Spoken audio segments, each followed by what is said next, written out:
Meus irmãos, enquanto alguns ainda vão entrando no nosso auditório, deixe-me dizer um pouco do que eu pretendo fazer com vocês nessa tarde, nesta palestra, cujo título o presbítero Eli já leu aqui, A Igreja e a Educação, discussões um pouco mais práticas. Como eu disse a vocês, eu estou para publicar um trabalho no próximo ano, até o mês de maio, um novo texto sobre educação, e eu defendo basicamente a existência de 3 agentes educacionais à luz de uma perspectiva cristã, lá nesse texto que eu estou escrevendo, o que eu já terminei de escrever e já enviei para a editora Cultura Cristã, que deverá publicar o livro. Eu defendo lá que a educação ela é uma atividade da família, que é a responsável pela educação, que é apoiada por 2 outras instituições, que é a igreja e a escola. Então, o texto ele é, na verdade, estruturado com base nesses 3 agentes. Então, nós temos uma primeira parte mais introdutória, aquelas discussões que eu tive com vocês hoje pela manhã, por exemplo, sobre definição de educação cristã, educação secular, estão na primeira parte desse livro novo, que vai sair ano que vem. E aí, então, depois eu trabalho uma atividade de cada um desses 3 agentes. A educação cristã familiar, a atividade da família, portanto, na educação, a educação cristã eclesiástica, a atividade da igreja nesse processo de educação, e a educação cristã escolar, que é a atividade da escola, então, nesse processo educacional.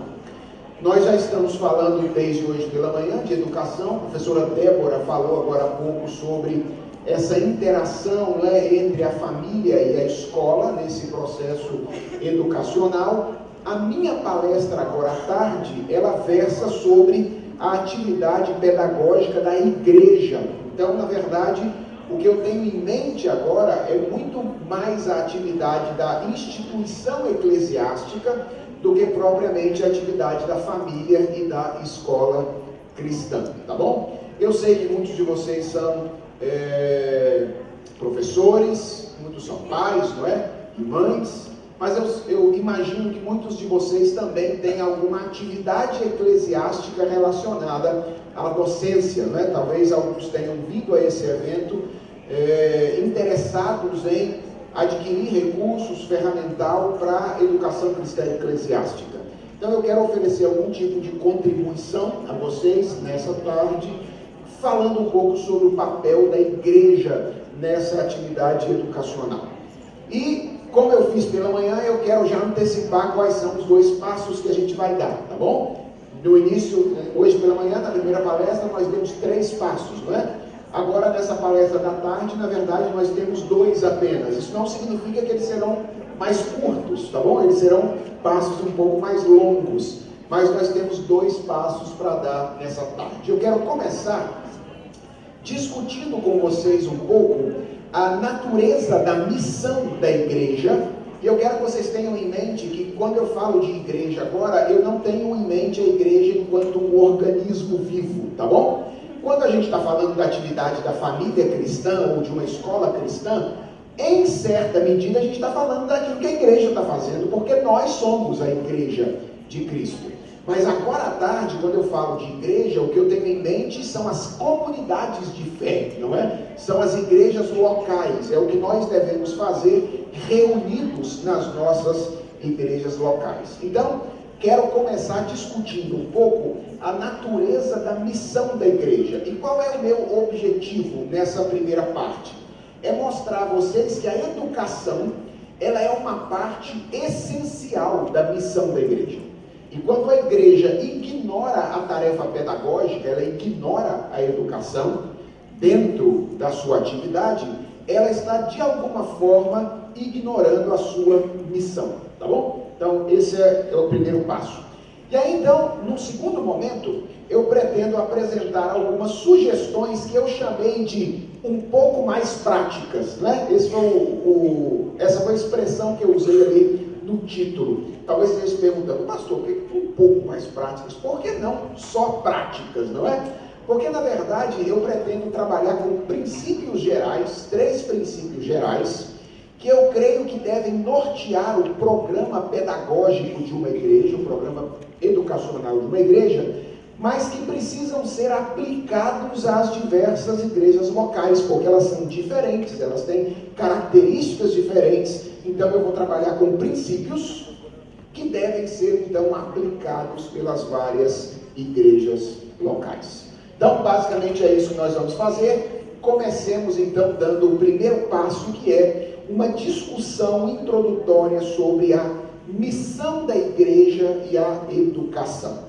A pergunta que eu gostaria de responder a princípio nessa palestra é: será que a igreja deveria se envolver com a atividade educacional de alguma forma?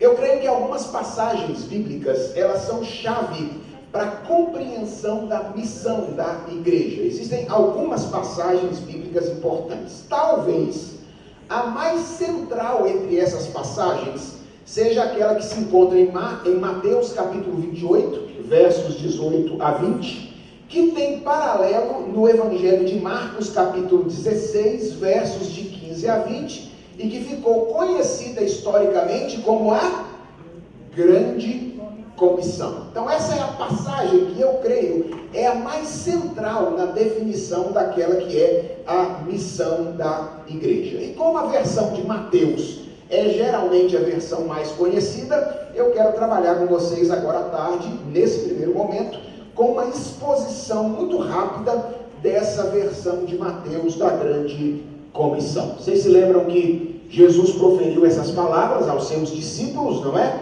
E ele disse, lá a partir do verso 18, Jesus, aproximando-se, falou-lhes, dizendo: toda a autoridade lhe foi dada no céu e na terra. Ide, portanto, fazei discípulos de todas as nações, batizando-os em nome do Pai e do Filho e do Espírito Santo, ensinando-os a guardar todas as coisas que vos tenho ordenado. E eis que estou convosco a todos os dias até a consumação do século. Então essa é a versão que Mateus nos oferece da Grande Comissão.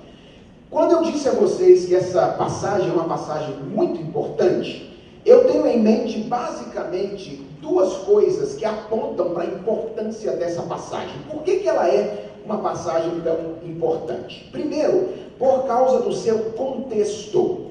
O público de Jesus aqui é um público bastante exclusivo. Tanto Mateus quanto Marcos dizem que essas palavras foram proferidas por Jesus exclusivamente aos 11 discípulos. Judas já não estava mais no grupo apostólico, então estavam os 11, e Jesus proferiu essas palavras exclusivamente a esse grupo que havia acompanhado o ministério de Jesus desde o início e seria o grupo responsável por dar continuidade ao seu ministério terreno. Jesus estava prestes a ser assunto aos céus, e aí então ele chama os 11 para dar essas orientações a eles. E essas são palavras que Jesus disse bem no finalzinho do seu ministério. Então elas carregam aquele tom dramático de últimas palavras, não é? São aquelas palavras que Jesus disse imediatamente antes de deixar esse mundo. Então o contexto aponta para essa importância, e a própria estrutura interna da passagem, ela aponta para o fato de que ela é extremamente importante.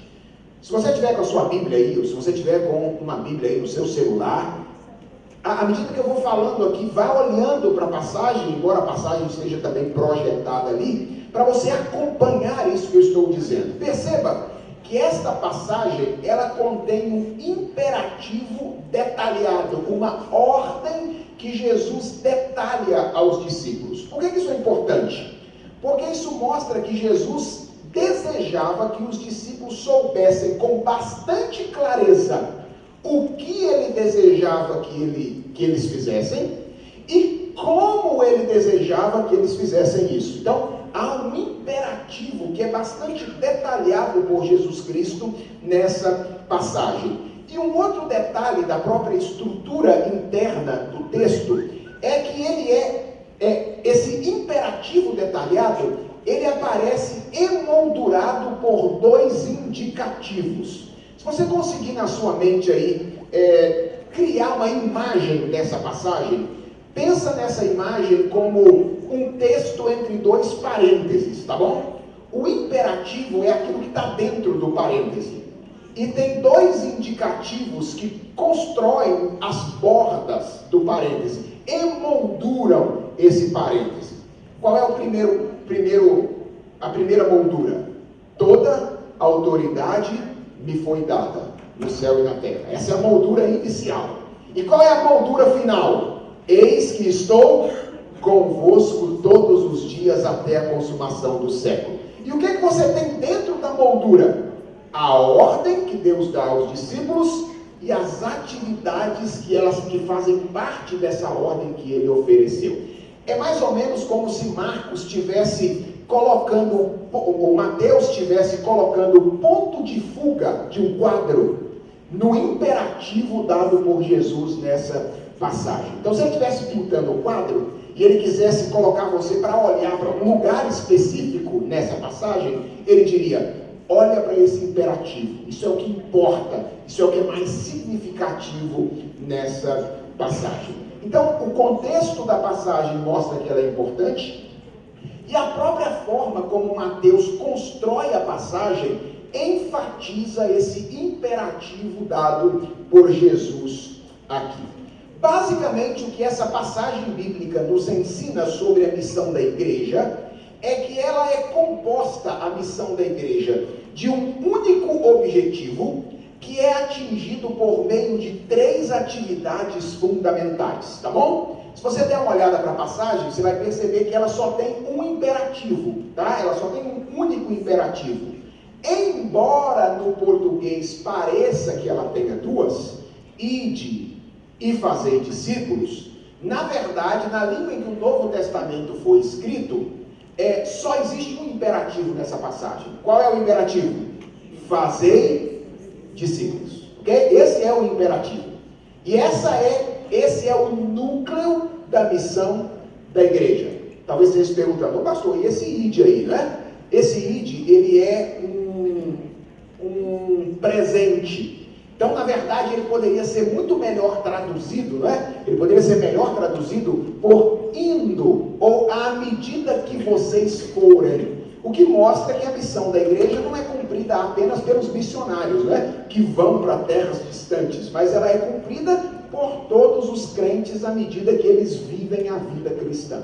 É como se Jesus estivesse dizendo assim: olha, à medida que a vida for acontecendo, o que eu quero que vocês façam é uma coisa só. Qual é o núcleo da atividade da igreja enquanto uma instituição organizada? Fazer discípulos de Jesus. Esse é o objetivo, esse é o alvo da existência da igreja. Se você me perguntar para que as comunidades de fé, não é? As igrejas locais existem, eu vou dizer: olha, elas existem para fazer discípulos de Jesus Cristo. E a questão é: como é que a igreja faz esses discípulos? Lembra? Jesus não apenas deu o imperativo, mas ele detalhou esse imperativo. Ele diz: olha, é isso que vocês vão fazer, e vocês vão fazer deste jeito. Quais são as atividades que de alguma forma compõem essa missão de fazer discípulos da igreja de Jesus Cristo? A primeira dessas atividades, aí a missão, não é o discipulado. A primeira dessas atividades é a evangelização. Então essa é a primeira grande atividade da igreja de Cristo nesse mundo, na tarefa de fazer discípulos para o Senhor Jesus Cristo. O que eu tenho em mente aqui quando eu falo de evangelização é a proclamação do evangelho, seguida obviamente do convite ao arrependimento e à fé em Cristo Jesus. Essa é a primeira coisa que a igreja deve fazer. E é exatamente essa atividade que a versão de Marcos enfatiza, a versão da grande comissão de Marcos enfatiza. Vocês se lembram como é que Marcos descreve essa passagem? Ele diz: ide por todo mundo e pregai o evangelho a toda a criatura. Então, Marcos enfatiza muito essa questão da proclamação do evangelho. Irmãos, a razão pela qual essa é a primeira atividade é muito simples, né? É porque as pessoas estão mortas nos seus delitos e pecados, e o meio através do qual elas são aproximadas de Jesus, aproximadas de Deus, é a pregação do evangelho. Lembra do apóstolo Paulo escrevendo aos Romanos, dizendo que a fé, ela vem por meio do ouvir a pregação. E como é que as pessoas podem crer se elas não ouvirem a proclamação do evangelho? Então, essa é a primeira grande atividade da missão da igreja. O educador Paul Gerli fala da importância dessa atividade em um livro chamado Ensino e Discipulado, publicado pela editora Cultura Cristã, que eu recomendo a vocês. Ele diz: a grande comissão jamais acontecerá sem o ministério da evangelização como seu fundamento. Sem uma mudança no coração do indivíduo, a esperança de ver uma transformação duradoura nas leis e instituições de uma nação não é grande. No entanto, com uma mudança no coração dos indivíduos, é possível que o rio de vida que flui deles alcance cada área de sua vida, inclusive a sociedade que vivem. Então, segundo Paul Gerli, essa é uma atividade fundamental, porque as pessoas não poderão viver de maneira diferente se elas não forem aproximadas de Jesus Cristo pela fé. Então, essa é a primeira atividade através da qual a igreja cumpre a sua missão, a evangelização. A segunda atividade é a atividade que eu estou chamando aqui de comunhão. E eu estou usando aqui o recurso mnemônico do ão para vocês gravarem isso na cabeça de vocês, tá bom? A primeira é a evangelização, a segunda é a comunhão. Perceba aí no texto de Mateus que Jesus disse que os discípulos deveriam fazer discípulos dele em todas as nações, dentre outras coisas, batizando-os em nome do Pai, do Filho e do Espírito Santo. Minha pergunta é, como é que nós deveríamos entender essa ordem, né? Essa ordem de Jesus de batizar as pessoas? Será que Jesus estaria dizendo para os discípulos saírem jogando água na cabeça das pessoas, da maior quantidade de pessoas, indiscriminadamente, que eles encontrassem mundo afora, não é? Tipo aqueles pastores que pegam balde de água de cima do palco, né, e saem jogando sobre as pessoas, assim. Será que é isso que Jesus está dizendo quando ele diz, olha, façam discípulos batizando-os em nome do Pai, do Filho e do Espírito Santo? Eu não creio que seja isso que Jesus tenha em mente aqui. E para você entender o que Jesus está dizendo, você tem que entender o significado do batismo. Lembra, o batismo, ele é um sinal, ele é um selo. E como um selo, ele tem uma dimensão individual e uma dimensão coletiva. O que ele simboliza individualmente? Ele simboliza o lavar regenerador do Espírito Santo. Quando alguém é batizado, o que você está simbolizando na vida daquela pessoa é que ela passou pela lavagem ou pelo lavar regenerador do Espírito Santo. Mas o batismo também tem uma dimensão coletiva. O batismo é o sinal de ingresso no povo do pacto, no meio do povo da aliança. É através do batismo que alguém começa a fazer parte da igreja. O batismo é o rito de iniciação na vida comunitária. E eu creio que é exatamente esse ingresso na vida comunitária que Jesus tem em mente quando ele diz aos discípulos, olha, vocês vão fazer discípulos meus, batizando as pessoas, ou seja, fazendo com que as pessoas que creram na pregação de vocês sejam inseridas em uma comunidade, em uma igreja local. Então vocês vão viver a vida comunitária juntamente com as pessoas que de alguma forma creram na pregação de vocês. Veja, o que nós aprendemos com isso aqui? Que a missão da igreja, ela não termina quando ela prega o evangelho e as pessoas se arrependem e creem em Jesus.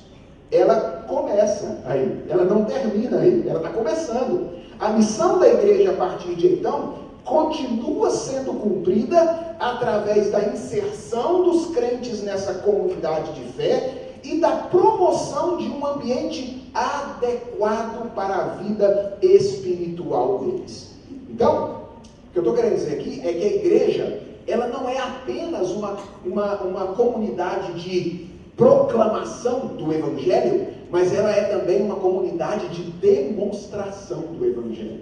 Então ela não apenas proclama a verdade do Evangelho para as pessoas, mas quando as pessoas dão ouvidos à proclamação que a igreja faz do Evangelho, ela insere essas pessoas no contexto do corpo de Cristo, e aí começa a oferecer para elas um ambiente favorável para que o desenvolvimento da fé aconteça.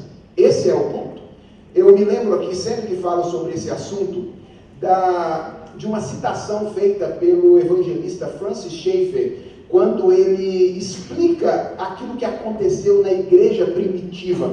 E ele mostra que o que aconteceu na igreja primitiva, o avanço do evangelho na igreja primitiva, tinha a ver com a proclamação que a igreja fazia, mas também com a demonstração do evangelho. Ele diz assim: não é possível explicar o material explosivo, o dinamis da igreja primitiva, sem levar em consideração que ela praticava essas duas coisas ao mesmo tempo. Que duas coisas? A ortodoxia da doutrina e a ortodoxia da comunidade no meio da igreja visível. Uma comunidade que o mundo podia ver.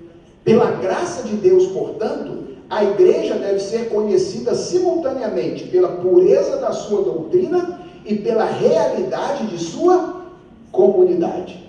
Muitas vezes nossas igrejas não passam de pontos de pregação com pouca ênfase sobre a comunidade, sobre a vida comum, vida comunitária. A demonstração do amor de Deus na prática é algo belo que precisa estar presente. O objetivo central desses conjuntos de princípios consiste em demonstrar o amor de Deus e a santidade dele simultaneamente. Se demonstrarmos um, mas não o outro, não apresentaremos ao mundo o caráter de Deus, e sim uma caricatura dele. Olha que coisa interessante. O que Schaeffer está dizendo é que a igreja cumpre a sua missão quando ela proclama a verdade do Evangelho, mas também quando ela vive a verdade do Evangelho no contexto da comunidade, junto com aqueles que aderiram à fé cristã. Então, em primeiro lugar, a igreja cumpre a sua missão de fazer discípulos de Jesus através da evangelização. Em segundo lugar, ela cumpre essa missão através da comunhão. E em terceiro lugar, ela cumpre essa sua missão através da educação. Reparem aí que essa não é a única ordem que Jesus dá, ou é a única explicação, não é a única atividade mencionada por Jesus em Mateus. De acordo com o registro aí de Mateus, Jesus diz que os 11 deveriam fazer discípulos, não apenas batizando-os em nome da Santíssima Trindade, mas também ensinando-os a guardar todas as coisas que ele estava lhes ordenando. Veja como é que a atividade pedagógica é parte essencial da missão da igreja. Jesus diz, olha, além de proclamar o Evangelho, pregar o Evangelho para quem não conhece o Evangelho, além de inserir essas pessoas no corpo de Cristo quando elas se arrependem e creem no Evangelho, a missão da igreja, ela continua no momento em que a igreja começa a ensinar essas pessoas a viver como Jesus Cristo deseja. O pressuposto que está por trás aqui, irmãos, dessa ordem de Jesus, é o de que não existe atalhos para o crescimento espiritual. Eu sei que a gente gosta de atalhos, né? A gente gosta daqueles caminhos mais fáceis, não é? A gente gosta sempre de dizer, olha, ora por mim, para que eu cresça espiritualmente, não é? Veja, não tem nenhum problema da gente orar uns pelos outros para que nós cresçamos espiritualmente. Mas se você não fizer alguma coisa para crescer espiritualmente, não é a minha oração que vai resolver o seu problema, tá? Ou então a gente diz, olha, diz que tem um pastor na igreja tal, que lá que ele tem uma rosa ungida que a gente coloca em cima da parede assim, e aí todos os problemas da nossa vida espiritual são resolvidos. E aí a gente sai correndo lá, busca essa rosinha ungida, coloca em cima da parede, como se isso fosse resolver os nossos problemas de maturidade espiritual. O pressuposto que está por trás dessa ordem de Jesus aqui é que não existem atalhos. Não dá para crescer espiritualmente a não ser pelo conhecimento da verdade do Evangelho. Jesus Cristo disse, ou melhor, Pedro, escrevendo em uma de suas epístolas, disse: crescei na graça e no conhecimento de Cristo Jesus. Então, a questão é que as pessoas que creem em Jesus Cristo e começam a fazer parte da igreja, elas precisam necessariamente começar a crescer para se tornar um discípulo de Jesus Cristo. Porque o discipulado envolve uma total formação da vida, com novas escolhas, com novos hábitos, com novas virtudes, com a formação de um novo caráter. E isso passa necessariamente pelo conhecimento. Isso não se limita ao conhecimento, ok? Não é apenas uma questão de conhecimento, mas isso passa, obviamente, pelo conhecimento. Veja o que diz o Dr. Michael Horton no seu livro A Grande Comissão, que eu também recomendo com avidez a todos vocês. Ele diz assim: na nossa língua, a palavra discípulo significa aluno. É evidente que o contexto não é o de uma sala de aulas, tomar notas e submeter um exame final. Ou seja, não é uma educação formal, não é? Antes, é de uma classe móvel, ao ar livre, no qual o trabalho dos preceptores ocorre no contexto das ocorrências diárias e provoca algumas perguntas e respostas, conversas e até mesmo debate. Mesmo os sinais milagrosos do nosso Senhor estavam sempre relacionados com a realidade que eles significavam ou simbolizavam. Jesus como o pão do céu, Jesus como o Senhor do sábado, o médico que abre os olhos dos cegos e que prega o evangelho aos pobres, a ressurreição e a vida. O que o Horton está dizendo aqui é que Jesus nunca fez milagre por acaso. Jesus nunca foi um exibicionista. Jesus, sempre que fazia um milagre, tinha como objetivo revelar alguma coisa acerca da sua identidade.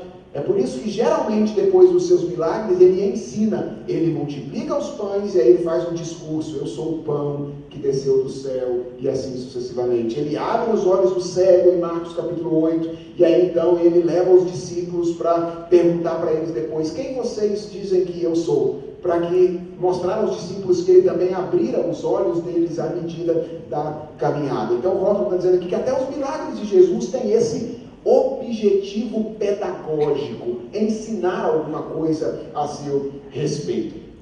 Esses sinais, diz ele, não eram apenas lições concretas, mas precursores do reino que ele estava inaugurando. Contudo, estavam sempre ligados ao seu ensino a respeito da sua pessoa e da sua missão.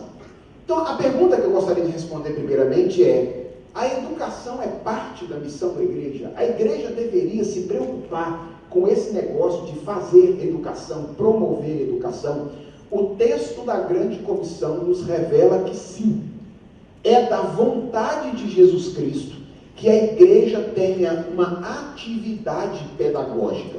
Porque aqui nessa passagem, ele diz que nós estamos no mundo com um objetivo específico e particular, que é produzir discípulos para Jesus, fazer discípulos para Ele. O que acontece por meio de 3 atividades. Como é que discípulos são feitos? Discípulos são feitos quando pessoas são aproximadas de Jesus Cristo pela fé, pessoas que antes estavam distantes são aproximadas, são inseridas no corpo, onde ele recebe um contexto apropriado para o desenvolvimento da fé cristã, e aí então começa a ser treinado através da recepção do conhecimento de Jesus Cristo para crescer na graça e no conhecimento dele. Obviamente que esse treinamento, esse ensino, ele envolve uma atividade pedagógica ou uma atividade educativa. Então, tudo isso para dizer que quando a igreja se esforça por promover o ensino, quando ela tem uma escola dominical, quando ela promove estudos bíblicos, quando ela cria grupos, por exemplo, menores para o ensino, estudo da Bíblia, ela não está fazendo outra coisa, senão cumprindo a sua missão, aquilo que Jesus Cristo disse que ela tinha que fazer, fazendo discípulos para Ele. Então, agora que eu creio que você já deve estar convencido de que educação é uma parte importante da missão da igreja, deixa eu tentar oferecer aqui algumas sugestões importantes, um pouco mais práticas, como eu disse, estabelecer alguns princípios importantes que devem ser considerados pela igreja na elaboração do seu programa pedagógico, ok? Obviamente que o meu pressuposto aqui é que essa dimensão da vida eclesiástica, ela deve ser experimentada de maneira responsável, tá bom? Se Jesus mandou a gente fazer alguma coisa, a gente não pode brincar com aquilo que Jesus mandou a gente fazer. A gente tem que fazer de maneira responsável. O que significa que vocês têm responsabilidades importantes para assumir, não apenas na escola na qual vocês trabalham, mas também na igreja na qual vocês frequentam. Há uma mentalidade que eu não gosto muito dela, sabe? Existe uma mentalidade na igreja contemporânea, que é aquela mentalidade de que o serviço eclesiástico é um pouco de passatempo. Então, como eu já trabalho em escola a semana inteira, aí eu falo assim, na igreja eu quero fazer uma outra coisa diferente. Não vem me dar esse negócio de dar aula, de elaborar currículo, não vem me dar esse negócio não, porque eu já faço isso a semana inteira. Mas deixa eu dizer uma coisa para você, você não faz isso a semana inteira por acaso. Você faz isso a semana inteira porque Deus dotou você com dons e talentos para fazer isso a semana inteira. Então, não é concebível que você chegue na igreja e diga assim, olha, não quero mexer com isso porque aqui é o lugar onde eu quero ficar de pé pro alto, passar o tempo, entendeu? Fazer uma outra coisa completamente diferente daquilo que eu faço, assim, para meio desanuviar a cabeça, entendeu? Vejam bem, irmãos, eu não estou dizendo com isso, não quero ser legalista, eu não estou dizendo com isso que às vezes nós não precisamos de um tempo de descanso, ok? Às vezes a gente precisa se afastar um pouco, às vezes a gente precisa ouvir um pouco, às vezes a gente precisa reciclar um pouco, não é? Às vezes a gente fica tão envolvido com uma atividade, a gente esquece até de alimentar o nosso próprio coração. Mas o que eu estou dizendo é que essa mentalidade de que o serviço eclesiástico é um pouco de passatempo, eu acho que a gente tem que fugir dela. Se você trabalha com isso a semana inteira, é porque Deus capacitou você para isso. E por que você não usaria os talentos que Ele deu no serviço eclesiástico, se você usa no serviço não eclesiástico? Então, encontremos aí um meio para usar os nossos talentos e dons para exercer essa atividade. Isso quando não acontece pior, não é verdade? Quando o professor assume a sua função, não é, eclesiástica, mas ele exerce a sua atividade eclesiástica de uma maneira muito diferente da qual ele exerce a sua atividade não eclesiástica. Lá na escola ele prepara as suas aulas, lá na escola ele prepara as suas atividades, lá na escola ele organiza o seu currículo, mas na igreja ele dá aquela olhadinha no sábado à noite, não é? Antes de ir para a escola dominical no outro dia, e fala, deixa eu dar uma passada na lição aqui, porque aí eu tenho que entregar isso aos alunos posteriormente. Então, isso também acontece frequentemente quando nós assumimos essa função. Minha sugestão é que a gente fuja dessa mentalidade e ofereçamos a nossa contribuição à igreja, assim como oferecemos à nossa escola. Que nós sejamos tão responsáveis no serviço eclesiástico quanto nós somos no serviço não eclesiástico. Dito isso, e tentando responsabilizar vocês de pensar o programa pedagógico da igreja na qual vocês frequentam, ou pelo menos ajudar os líderes da igreja a fazer isso, deixe-me então dar algumas sugestões um pouco mais práticas para a educação eclesiástica. Se você já leu a Bíblia alguma vez, inteira, né? Tem que ter lido inteira, né, gente? Esses dias eu estava vindo para cá com o motorista lá em São Paulo, vindo para o aeroporto de Uber, e aí ele estava me fazendo algumas perguntas sobre a Bíblia, não é? E aí uma das perguntas que ele fez foi, inclusive, rapaz, aquele negócio mesmo que está escrito na Bíblia, parece uma profecia que não se cumpriu, né? Aquela 1000 passará, 2000 não chegará. Eu falei, onde é que tem um negócio na Bíblia que eu nunca vi esse troço? Eu falei, não, cara, isso não está na Bíblia não, rapaz, isso não é na Bíblia não. Esse negócio é uma profecia de Nostradamus, que nem cristão era, isso não tem nada a ver com Bíblia e tal, mas é a importância da gente conhecer a Bíblia como um todo, né? Senão o cara fala que o negócio está lá e você não sabe que está lá, né? Se você já leu a Bíblia inteira alguma vez na vida, você sabe que a Bíblia não tem um projeto pedagógico específico para igrejas locais, não é? Você não tem. Aliás, tem umas coisas que eu brigo com Deus de vez em quando. Por que Deus não deu para nós uns modelinhos mais específicos, né, gente? Resolveria o nosso problema. Por exemplo, a gente briga por causa de liturgia, né? Se tivesse um modelinho pronto de liturgia na Bíblia, resolveria o problema, né? Estava lá prontinho, aí não precisaria brigar. Se tivesse lá um projeto pedagógico específico, lá Deus separou um livro lá, né?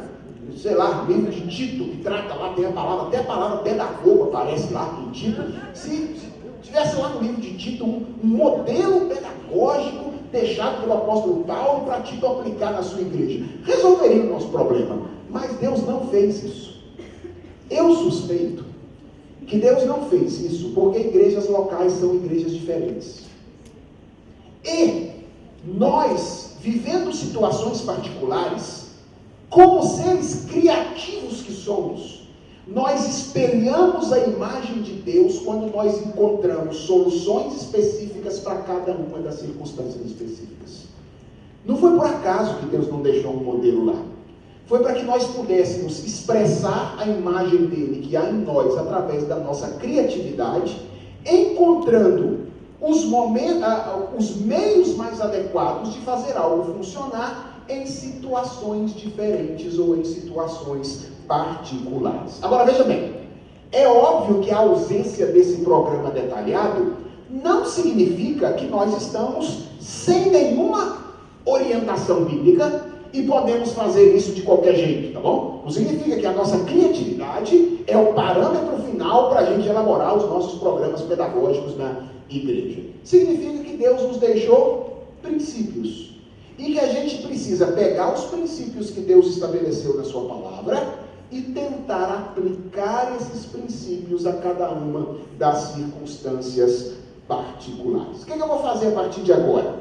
Eu vou tentar apontar para vocês 3 princípios, tá bom?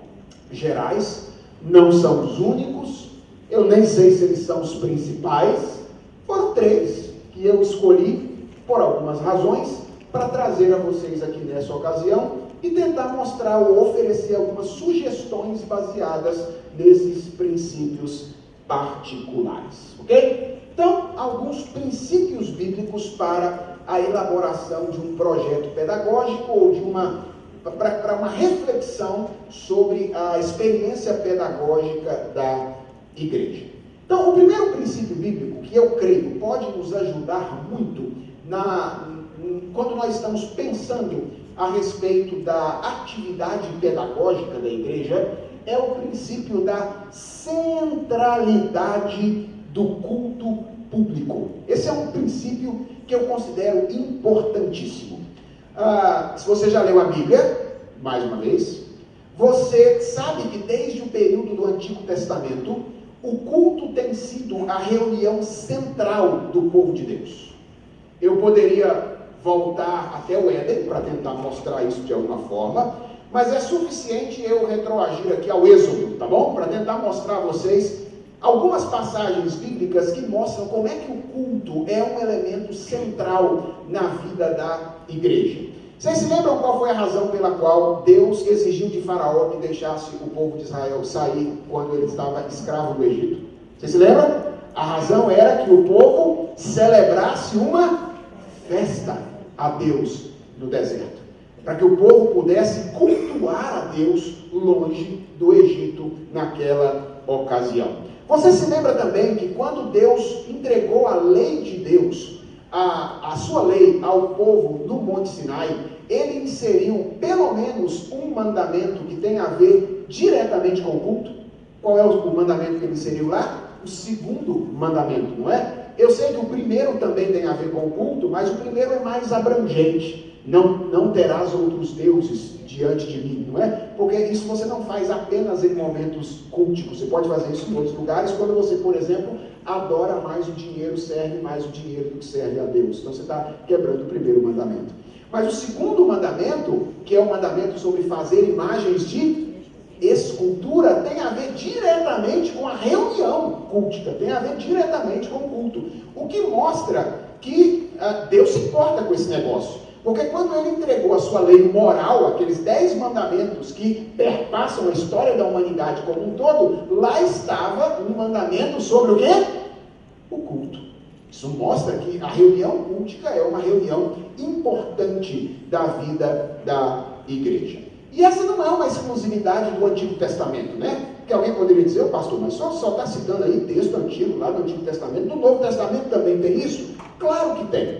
Por exemplo, no diálogo que Jesus tem com a mulher samaritana, no início do seu ministério, ele revela que um dos interesses de Deus, através da sua, ou em sua obra redentora, é buscar adoradores. Vocês se lembram disso? Deus busca adoradores. Talvez você esteja falando assim, ô pastor, mas adorador, lembra daquela palavra lá do primeiro mandamento, ela pode ser mais ampla, não significa necessariamente pessoa que presta um culto lá, uma reunião a Deus, ele pode estar falando aí de adoração no sentido mais amplo. Mas lembra qual era a pergunta da mulher? A pergunta da mulher era, onde é que é o lugar de adorar? Tem a ver com o local de adoração. É aqui nesse templo ou é em outro lugar? Então a pergunta dela tem a ver com a reunião cultica. E a resposta de Jesus pode até ampliar o sentido, mas ela inclui a dimensão da reunião cultica. Então isso mostra a centralidade dessa reunião. Depois a narrativa da história da igreja primitiva vai mostrar que os membros da igreja primitiva perseveravam unânimes aonde? No templo, partindo o pão de casa em casa, tomando refeições com alegria e singeleza de coração. As orientações, as cartas apostólicas vão dar inúmeras orientações sobre como é que o culto deve acontecer. Lembra de 1 Coríntios, por exemplo, Paulo dando orientações práticas. Se uma pessoa levantar para falar línguas, que tenha uma outra pessoa que interpreta. Se não interpretar, o que tem que fazer? Fica calado. Paulo dando orientações para regular o culto naquela ocasião. Sem contar o Apocalipse, que descreve frequentemente em termos litúrgicos a reação dos remidos aos atos redentores de Deus. Quando Deus vai fazendo alguma coisa na história, o que o Apocalipse diz que as pessoas que estão remidas fazem?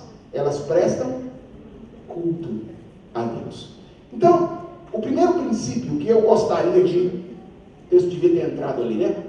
O primeiro princípio que eu gostaria de compartilhar com vocês é esse princípio, o princípio da centralidade do culto público. E a sugestão que eu gostaria de fazer aos pastores, aos líderes, aqueles que estão envolvidos de alguma forma com a elaboração de um projeto pedagógico na sua igreja, refletindo sobre essa questão, é a de que o culto público, na minha opinião, deveria funcionar como a atividade nuclear do programa pedagógico de uma igreja local. Ou seja, o culto público deveria ser o núcleo, o centro, em torno do qual as outras atividades pedagógicas deveriam orbitar de alguma forma. Talvez esteja pensando assim, pastor, mas como é que isso pode acontecer, né? Explica melhor esse negócio aí. O senhor falou que ia dar sugestões um pouco mais práticas, então seja pelo menos um pouquinho mais prático. Bem, eu creio que isso tem basicamente duas implicações. A primeira é que o culto talvez devesse fornecer o eixo temático em torno dos quais as demais atividades pedagógicas da igreja deveriam girar. Ou seja, sendo a reunião principal de uma igreja o culto deveria ser de alguma forma expandido nas outras atividades pedagógicas da igreja. Em outras palavras, o que eu estou dizendo é o seguinte: quando o culto de uma igreja, o ensino cultico da igreja, não tem nada a ver, absolutamente nada a ver com o todo da existência pedagógica da igreja, alguma coisa está acontecendo sem planejamento. Então eu creio que o culto deveria ser o eixo temático em torno do qual as atividades outras da vida pedagógica da igreja deveria girar. Ou seja, as igrejas fariam bem, na minha opinião, se elas pensassem na atividade pedagógica dos grupos menores, grupo de crianças, grupo de adolescentes, grupo de jovens, grupo de casais, escola dominical, como meios de aprofundamento do movimento litúrgico e da mensagem das suas reuniões culticas semanais. Veja, gente, é óbvio que o pressuposto disso, ou a condição para isso, é planejamento. Planejamento. O que muitas vezes, lamentavelmente, não acontece em nossas igrejas. Eu creio que um dos grandes problemas da educação eclesiástica contemporânea é que nós experimentamos essa dimensão da existência da igreja de maneira absolutamente sem planejamento. Às vezes o culto, por exemplo, a liturgia do culto, por exemplo, é feita 15 minutos antes do culto começar. Outras vezes, o pastor ou os líderes da igreja pouco sabem sobre o que a igreja vai estudar no próximo trimestre, porque eles resolveram comprar lá o currículo de uma determinada editora, não é? E aí então eles veem a revista no dia que a revista chegou na igreja. Isso aconteceu comigo literalmente. Um dia que eu estava numa igreja, o pastor então havia recebido naquela semana a caixa com as revistas da classe de adultos. E aí então ele abriu aquela caixa na frente da igreja, naquele dia de aula, dizendo as seguintes palavras: chegou aqui, pessoal, ó, o nosso material que nós vamos estudar esse trimestre. Vamos ver aqui qual é o assunto que nós vamos estudar.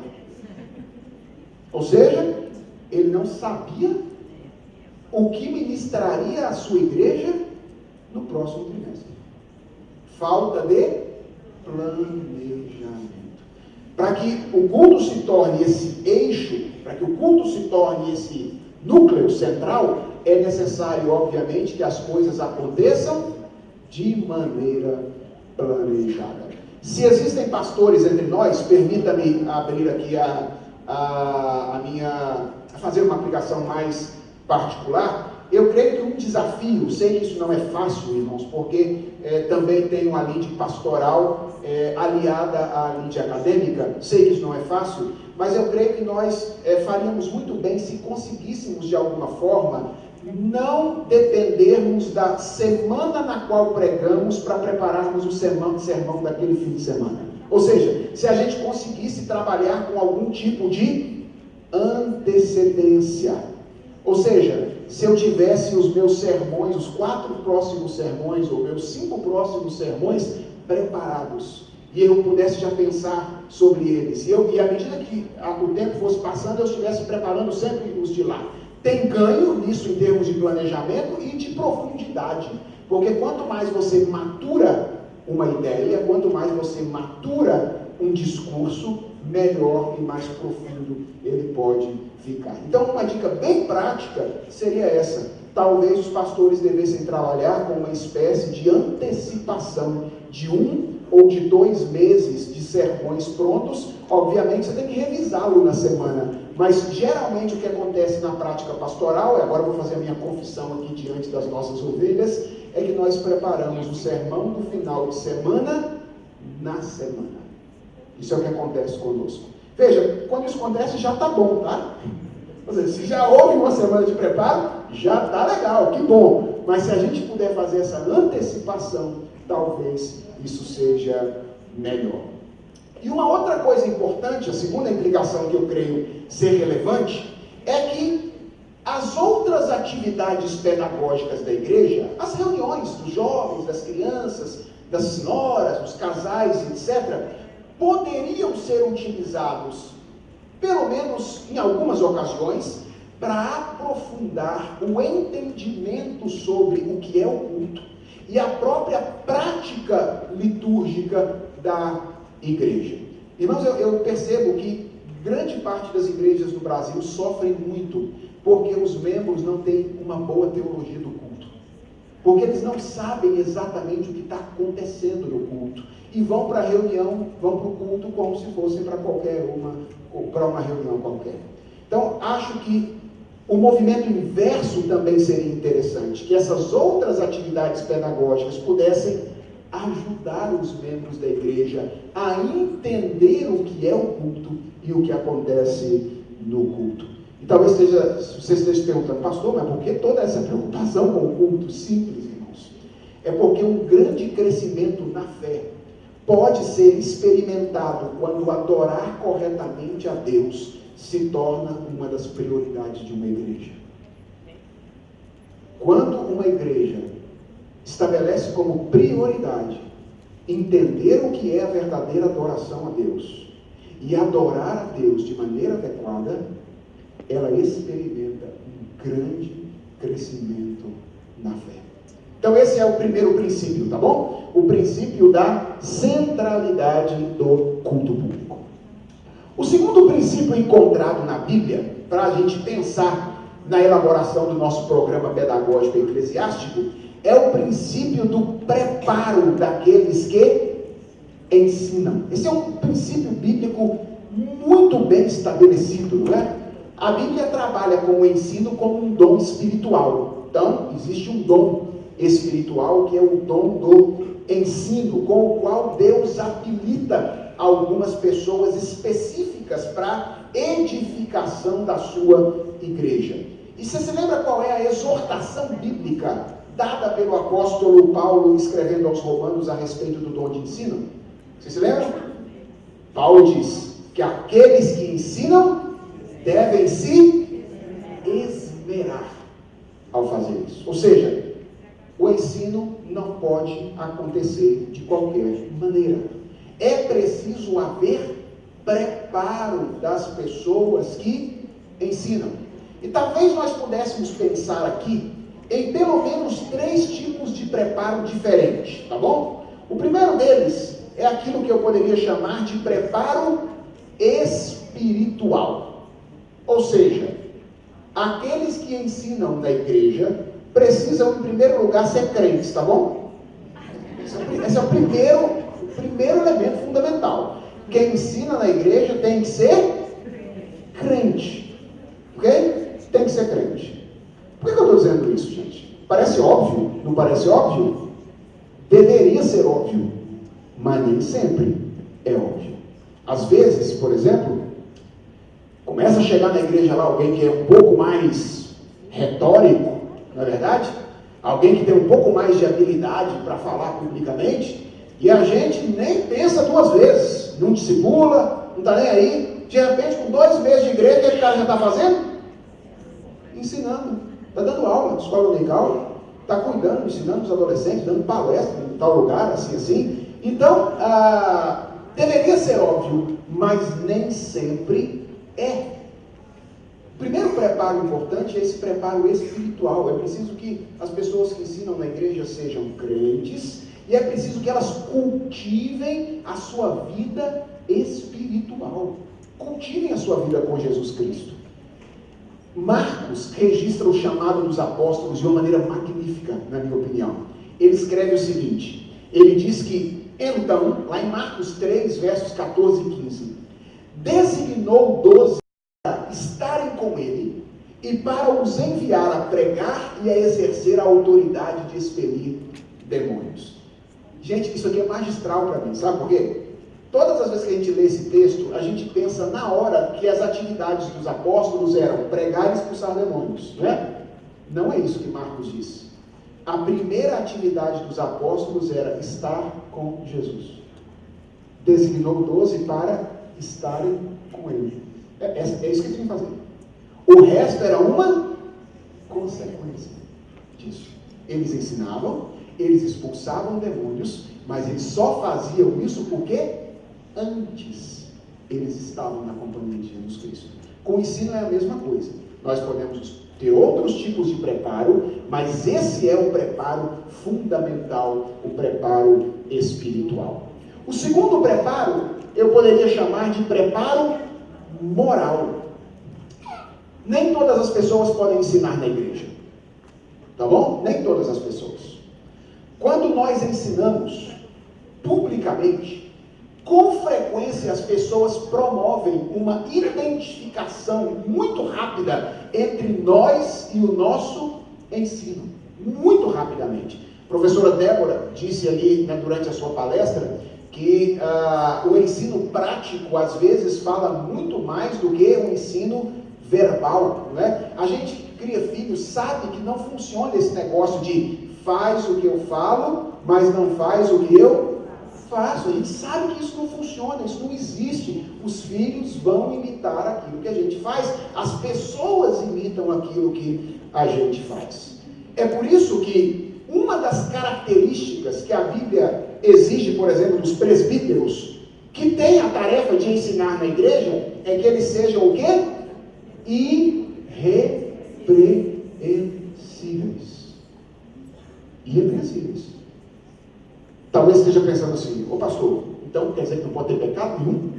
É isso que a Bíblia está dizendo? É óbvio que não é isso, irmãos. É óbvio que todos nós somos pessoas pecadoras. Irrepreensibilidade não significa perfeição, estar totalmente livre do pecado, mas é ser alguém cujo procedimento não envergonha o Evangelho. Então, aquela pessoa que ensina na igreja precisa ter um procedimento exemplar. Ele não pode ter razões para ser moralmente acusado. Isso é essencial, segundo a palavra de Deus. Há um pastor puritano chamado Richard Baxter, que escreveu uma vez um livro que tem sido usado ao longo da história por pastores em treinamento, que chama O Pastor Aprovado.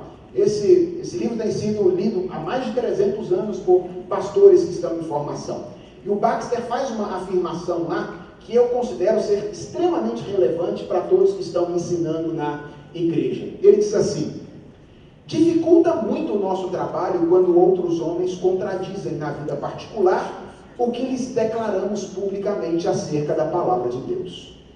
Acontece isso porque não estamos lá para contradizê-los e demonstrar a sua loucura. Ficou claro o que o Baxter está dizendo aqui? Quando a gente prega e alguém fala mal do Evangelho, é algo ruim. Por quê? Porque a gente não está lá para defender, e aí então as pessoas podem ser levadas. Agora preste atenção. Mas será muito mais prejudicial ao nosso trabalho se contradissermos a nós mesmos. Se as nossas ações se tornam uma mentira para as nossas línguas, o que podemos edificar em 1 ou 2 horas de discurso, poderemos destruir numa semana com as nossas mãos. É deste modo que se faz com que os homens achem que a palavra de Deus não passa de um conto ocioso e que a pregação não pareça melhor do que qualquer tagarelice. Ora, aquele que de fato põe sentido no que fala, certamente age de acordo com o que fala. E agora preste atenção nessa afirmação. Assim é que uma palavra arrogante, grosseira, insolente, ou uma discussão desnecessária, ou um ato de cobiça, pode cortar a garganta de muitos sermões. Preparo moral. É preciso que aquele que ensina seja irrepreensível. E além desse segundo tipo de preparo, nós poderíamos falar em um preparo pedagógico. Por que eu fiz questão de acrescentar isso aqui? Porque ensinar é ensinar, como diz a professora Débora. E então é necessário na igreja, assim como na escola, que aquele que ensina tenha habilidades técnicas, tenha habilidades pedagógicas.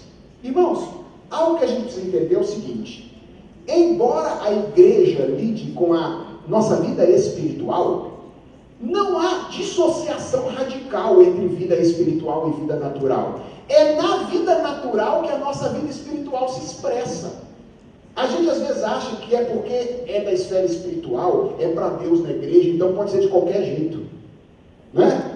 Fulano de tal toca lá, ele tenta fazer uns 2 acordes lá e tal, mas é assim, Deus sabe que ele é sincero, né? Então assim, a sinceridade no coração dele é que vale, né?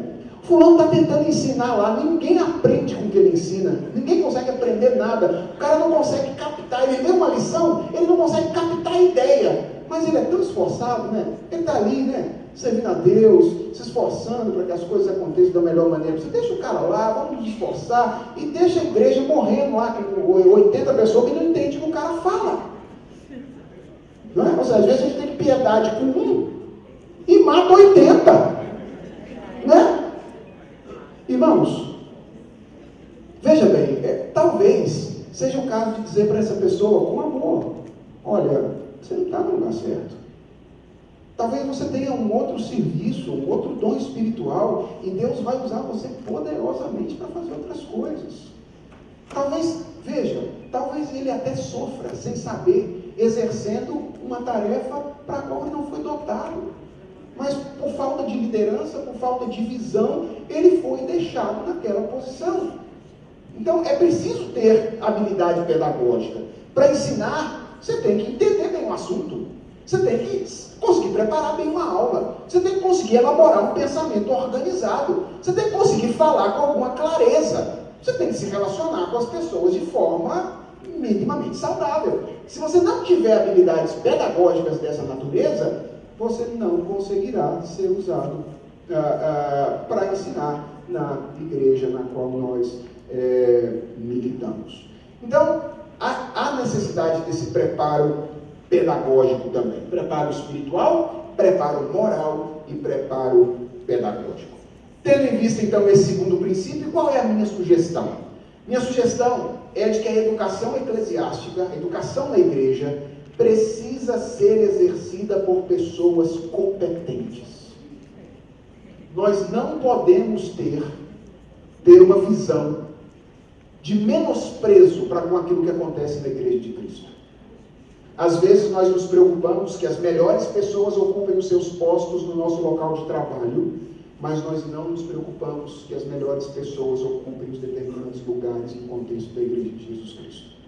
Então, é preciso que a educação seja feita por pessoas competentes. Veja, isso primeiro impõe uma responsabilidade sobre aqueles que ensinam, né? Porque eles precisam buscar essa competência dia após dia, mas isso também impõe responsabilidades à liderança das igrejas locais, aos pastores, aos presbíteros, porque sobre os ombros deles é que pesa essa responsabilidade de fazer com que a atividade pedagógica da igreja seja exercida por pessoas competentes e, preste atenção, sobre os ombros deles pesa a responsabilidade de treinar essas pessoas e de providenciar treinamento constante para elas. Então, se existem pastores, presbíteros me ouvindo, aqui vai mais uma recomendação. Procure gastar tempo de treinamento com as pessoas que ensinam na sua igreja. E procure encontrar para elas oportunidade de treinamento constante. Elas precisam ser continuamente treinadas para o exercício da docência. E eu quero rapidamente aqui, se Leonardo me der mais uns 2 minutos, apresentar o terceiro princípio a respeito do qual eu gostaria de falar nesta tarde, que é o princípio da diversidade da membresia eclesiástica. Eu sei que essa palavra é uma palavra perigosa, né? Nos últimos dias, a palavra diversidade, mas eu não sou contra a gente ficar abrindo mão das palavras só porque os outros tentaram roubar as palavras de nós, não. Ok? As palavras pertencem a nós, pertencem a Deus, né? E, por consequência, àqueles que amam a Deus. Então, eu acho que a gente tem que resgatar as palavras que as pessoas estão usando de maneira contrária. Então, a igreja é um reflexo do caráter divino. Deus é ao mesmo tempo uno e múltiplo. Ele é 1 e 3 ao mesmo tempo. E a igreja também é assim. E essa é a razão pela qual a igreja embora seja um corpo coeso, não é? Uno, ela é o corpo de Cristo, ela é formada por grupos diferentes de pessoas. Já pensaram nisso? Então, existem pessoas de diferentes gêneros na igreja. Homem e mulher, ok? Então, existem homem e mulher. Existem pessoas de faixas etárias diferentes. Crianças, adolescentes, jovens, adultos. Existem pessoas de profissões diferentes. E em alguns lugares, Deus faz algumas coisas assim que eu não sei como é que a gente não percebe. Em determinadas igrejas locais, Deus junta 40 professores juntos. 40 advogados juntos, 30 músicos juntos. Às vezes Deus faz umas coisas assim que eu fico pensando, será que é por acaso? Será que tem 30, 40 pessoas exercendo essa mesma profissão neste lugar? Existem pessoas de níveis culturais diferentes. Então, a igreja é essa comunidade diversa. E embora isso não se aplique a todas as divergências, essas diferenças, algumas delas implicam a existência de diferentes necessidades pedagógicas. Existem grupos na igreja que têm necessidades pedagógicas diferentes, tanto no que diz respeito ao conteúdo a ser ensinado, quanto no que diz respeito à forma de apresentação deste conteúdo. E me encanta o modo como os autores do Novo Testamento se esforçam por aplicar as verdades do Evangelho a diferentes categorias de pessoas. Isso é encantador para mim. Por exemplo, se você já leu as cartas de Paulo alguma vez, mais de uma vez você já leu Paulo fazer aplicações diferentes de um mesmo ensino para homens, marido, esposa, filhos, pais, servos, senhores. Lembra de Efésios capítulos 5 e 6? Paulo ensina sobre o enchimento do Espírito Santo. E aí depois ele vai aplicar isso. Ele vai falar, olha, os maridos, isso se aplica assim. As esposas, isso se aplica assim. Para os patrões, isso se aplica assim. Para os empregados, isso se aplica assim. Para os filhos, isso se aplica assim. Para os pais, isso se aplica assim. João faz isso na sua epístola. Lembra lá, jovens, eu vos escrevi, porque sois fortes. Homens, mulheres, João faz isso. Mas eu acho que a passagem mais significativa disso no Novo Testamento é aquela de Tito capítulo 2, versos 3 a 5, na qual Tito defende uma dinâmica específica de ensino entre as mulheres. Vocês se lembram disso? Tito diz lá, quanto às mulheres idosas, semelhantemente que sejam sérias em seu proceder, não caluniadoras, não escravizadas a muito vinho, sejam o quê? Mestras do bem, a fim de instruírem as jovens recém-casadas a amarem ao marido e a seus filhos, a serem sensatas, honestas, boas donas de casa, bondosas, sujeitas ao marido, para que a palavra de Deus não seja difamada. Irmãos, aqui nós temos uma menção, uma sugestão de um processo pedagógico exclusivamente feminino. Mulheres ensinando mulheres. E deixa eu dizer uma coisa, não é uma proposta feminista revolucionária. Não é. Não é assim, sabe? Os homens ensinam os homens, então nós também temos que ensinar as mulheres. Não é isso. É o reconhecimento de que existem peculiaridades acerca das quais, para uma mulher, é mais fácil falar com outras mulheres. É o reconhecimento disso. Existem peculiaridades. Crianças não aprendem do mesmo jeito e não devem aprender as mesmas coisas que um adulto. Adolescentes não aprendem do mesmo jeito que as crianças aprendem. E elas não devem aprender as mesmas coisas que as crianças. Homens têm peculiaridades. Casais, famílias têm as suas peculiaridades. Então, esse é um princípio que eu creio que devemos levar em conta ao pensar o projeto pedagógico da nossa igreja. E a minha sugestão é que nós, ao pensarmos o programa pedagógico de nossas igrejas, pensemos em um programa que seja amplo e maleável, a fim de atender os diferentes grupos de pessoas em suas necessidades particulares. Em geral, alguns instrumentos que são muito utilizados pela educação eclesiástica, por exemplo, como a escola dominical, a grande maioria das igrejas se estrutura assim, né? Elas atendem ao princípio da diversidade e elas se estruturam para atender classes diferentes de pessoas. Por que uma das razões pelas quais a escola dominical ela perpassa os séculos é porque eu acho que ela atende a esse princípio. Ela se esforça para que isso aconteça, não é? De alguma forma. O problema que eu vejo, na minha opinião, é que muitas igrejas, elas reduzem a sua atividade pedagógica planejada à escola dominical. Ou seja, a escola dominical é tudo que existe de pedagógico na vida de algumas igrejas. E, aqui vai agora a minha crítica, tá bom? Por ser já um elemento tradicional, histórico, tem 100 e tantos anos, ela é extremamente, não sei se vai falar com isso, mas eu vou falar assim mesmo, extremamente pouco maleável, né? Ela é pouco maleável, pouquíssimo maleável. Por exemplo, tente falar na sua igreja, fazer uma proposta na sua igreja para mudar o horário da escola dominical. Tente fazer isso para você ver o que acontece. Por quê? É porque a gente está lidando com uma instituição centenária, é natural, ela é histórica, ela é pouco maleável de alguma forma.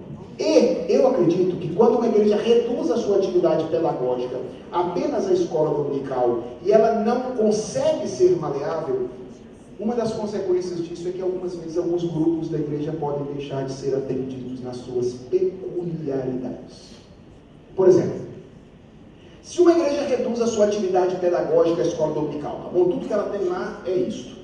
E elas organizam o seu ensino até a idade adulta pelo critério de idade, classe de crianças, classe de adolescentes, classe de jovens, possivelmente ela terá poucas oportunidades para tratar adequadamente de peculiaridades referentes aos gêneros nesse período da vida dos indivíduos. Por exemplo, quando é que ela vai falar, por exemplo, para as meninas especificamente? Quando é que ela vai tratar de questões relativas à feminilidade para as adolescentes e jovens? Ou masculinidade para homens nessa faixa etária? Ou, se uma igreja reduz a sua atividade pedagógica na escola dominical e ela organiza o ensino entre os adultos pelo critério do gênero, classe de homens, classe de mulheres, quando é que ela vai trabalhar, por exemplo, problemas de casais, por exemplo, familiares? Percebe? Então, o que eu estou querendo dizer com isso? É que a gente precisa pensar num programa pedagógico que seja mais amplo, que inclua, de certa forma, a escola dominical, mas que inclua também, no caso da igreja presbiteriana, o que as sociedades internas estão fazendo, as crianças, os adolescentes, os jovens, o grupo de casais e assim sucessivamente, porque quando isso se integra num único programa de ensino, então esse princípio pode ser, de alguma forma, atingido. Muitas das igrejas já têm essas organizações todas, mas às vezes elas não funcionam de maneira organizada e integrada. Talvez o que a gente precise seja pensar uma forma integrada de fazer isso. Então, daí a minha sugestão que o programa pedagógico seja abrangente, não é? Abrangente no sentido de que ele não se reduza a uma instituição particular ou peculiar, no caso a escola dominical, mas inclua outras atividades, e maleável no sentido de que ele esteja aberto, de alguma forma, a mudanças e adequações estruturais que possibilitem a igreja atender grupos e necessidades específicas. Eu sei que o desafio é grande, nós temos um grande desafio pela frente, mas o que eu gostaria de comunicar a vocês nessa tarde é que é necessário e é possível vivenciar a dimensão pedagógica da nossa vida eclesiástica de uma maneira mais organizada e de uma maneira mais responsável. Minha sugestão, meu encorajamento é para que os líderes que estão aqui e vocês, que eu espero, não usem mais aquele argumento, já ensina a semana inteira, agora quer que eu fique na igreja aqui também falando negócio de pedagogia, que eu espero que não usem mais esse argumento, que vocês sejam de alguma forma estimulados pela apresentação desses princípios, a auxiliar a igreja de vocês na elaboração de um programa pedagógico saudável. Que Deus lhes abençoe.